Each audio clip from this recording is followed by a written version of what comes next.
Okay, let's take a look at what it does first. So it's worth a quick check of the parachuteapps.com site here, because this gives you some more information on how Parachute Backup works.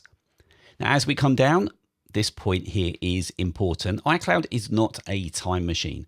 So whilst it's great for syncing, it should never be considered as a full backup of your data. It's important to have your own regular offline copy of your documents and photos, and that's what Parachute provides you. So this is a good site to visit first because it gives you some more information here on how the application works. It talks about the smart offloading here. We've got the different backup modes, how to schedule shortcuts for backup events, all stuff that we are going to be looking at, I'm sure, as we go through. It's good to see here where we can store our backups. Now, I could back it up to my NAS device, but I think I'm just going to use an external SSD that I'm going to plug in for this video, just for ease. Then down here, we've got some FAQs. So if you do have specific questions on the app, check here first before reaching out to the developer. Now, if I come up, this is available on the Mac App Store rather than a direct download. So I'm going to click. And you can see up here, I've genuinely not used this yet. So I'm going to click to purchase and install. Okay, let's see what we've got here. So we've got some instructions on what we need to do. So if in doubt, we can click the gear icon to come back here. And the first job we're going to need to do is connect iCloud Drive and iCloud Photos. After that, we're going to define our schedule. We're going to choose our backup destination and the mode, which I'm sure is going to be the type of backup. Now it says we can use a one-time backup to run a backup immediately. Well, we're going to see what that's like.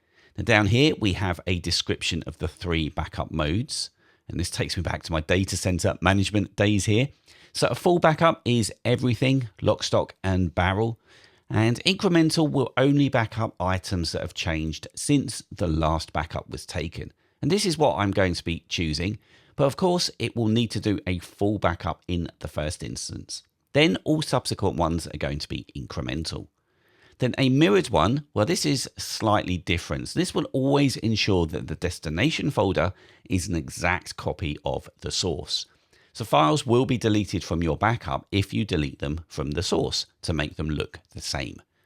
Then down here, it says that when it comes to photos, Parachute backs up both the original and the edited photos or videos, which is good to know.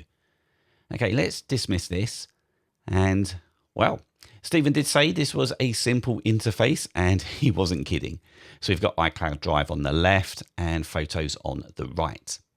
Now we need to authorize iCloud Drive first, and there's an informational button here that just gives further instructions on this and some guidance.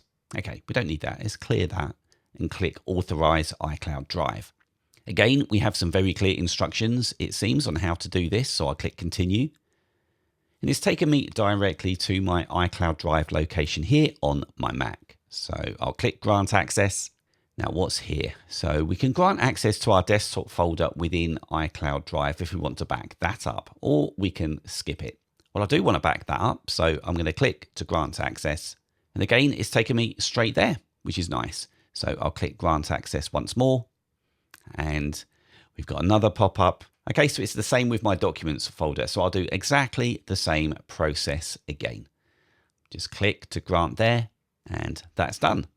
So we have another pop-up here. And yes, you aren't restricted to just backing up the iCloud Drive folder and its contents with Parachute. You can choose any other folder on your Mac as well. So if I was to click Add Additional Location, this would open a Finder window where you can browse to a folder to back up as well. And that's good.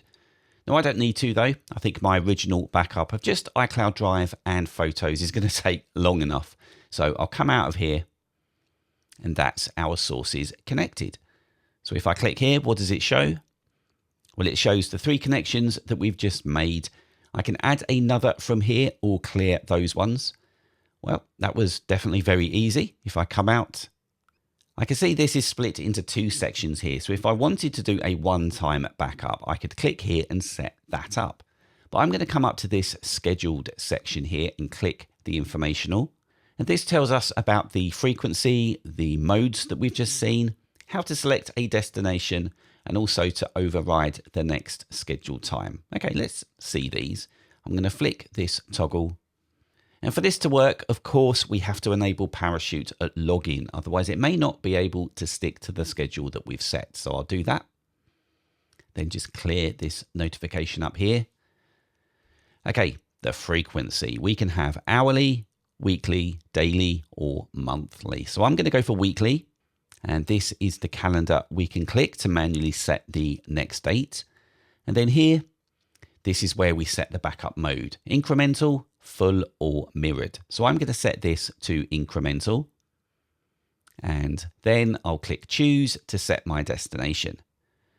Now, where should we back up to? So I've got an external SSD plugged in. So let's go here. And I tend to record straight to this. So this is where this screencast is actually recording to right now. I'm going to create a new folder in here because I'm just testing this at the moment. Now, because I'm going to do both iCloud Drive and iCloud Photo, I think I might create a folder in here for each of those. This may be the right or wrong approach, I don't know, but I'll do it nonetheless and we can see how it plays out. So this is set. It tells me when it's going to run next, and now it's all configured. There's a button enabled called Trigger Backup Now. So let's click that. And I can see it started. We can see down here how many files are remaining here. Then below that, we have the estimated amount of time remaining. And of course, what it's currently backing up. Okay, let's set up iCloud Photos to back up at the same time. Why not? Now I'm just going to pause and do this. And if anything out of the ordinary appears that's different to what we just did for iCloud Drive, then I'll start recording again. Okay, that was actually as easy as it was for iCloud Drive. Both backups have started, and this Photos one, well, this is going to take a while. So I'm actually going to leave this running now and head home. I'm going to spend some time with my daughter because she's off to university next week. Then I'll come back to the studio in the morning and we'll look at how it got on, where the files can be restored from, and take a look at some of the settings.